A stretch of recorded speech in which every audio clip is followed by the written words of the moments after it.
നമസ്കാരം. താജ്മഹലിൽ നടക്കുന്ന ഉറൂസ് ആഘോഷങ്ങൾ നിരോധിക്കണമെന്നാവശ്യപ്പെട്ടുകൊണ്ട് ഹർജി നൽകിയിരിക്കുകയാണ് ഹിന്ദു മഹാസഭ എന്ന ഏറ്റവും പ്രധാനപ്പെട്ട വാർത്തയാണ് ഈ മണിക്കൂറുകളിൽ പുറത്തു വരുന്നത്. എന്തായാലും ഈ മാസം തന്നെ 6-8 തീയതികളിലാണ് താജ്മഹലിൽ ഉറൂസ് നടക്കുക. നിലവിൽ ഈ ഹർജി കോടതി ഫയൽ സ്വീകരിച്ചിട്ടുണ്ട്. പക്ഷേ ഇത് പരിഗണിക്കുന്നത് അടുത്ത മാസത്തേക്ക് മാറ്റിയിട്ടുമുണ്ട്. അതിനോടൊപ്പം തന്നെ ഹർജിയിൽ ചില സുപ്രധാന ആവശ്യങ്ങൾ കൂടി ഹിന്ദു മഹാസഭ മുന്നോട്ട് വയ്ക്കുന്നുണ്ട്. ഒന്നാമത്തേത്, താജ്മഹലിൽ അന്നേ ദിവസം സൗജന്യ പ്രവേശനം അനുവദിക്കരുത് എന്നതാണ്. അതിനോടൊപ്പം തന്നെ മറ്റൊരു പ്രധാനപ്പെട്ട കാര്യം കൂടി ഹർജിയിൽ ഈ ഹിന്ദു മഹാസഭ കോട്ട് ചെയ്ത് പറയുന്നുണ്ട്. അവർ പറയുന്നത് മുഗളന്മാരോ ബ്രിട്ടീഷ് സർക്കാരോ ഇന്ത്യൻ സർക്കാരോ ഒന്നും തന്നെ താജ്മഹലിൽ ഉറൂസ് ആഘോഷത്തിന് അനുമതി നൽകിയിരുന്നില്ല എന്നാണ്.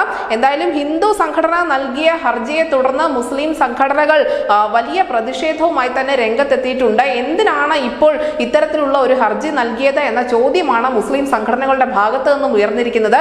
എന്തായാലും ഇത് സംബന്ധിച്ചുള്ള കൂടുതൽ വിവരങ്ങൾ വരും മണിക്കൂറുകളിൽ തന്നെ നമുക്ക് ലഭ്യമാകുമെന്ന് പ്രതീക്ഷിക്കാം. ന്യൂസ് ഡെസ്ക് ന്യൂസിന്റെ മലയാളം.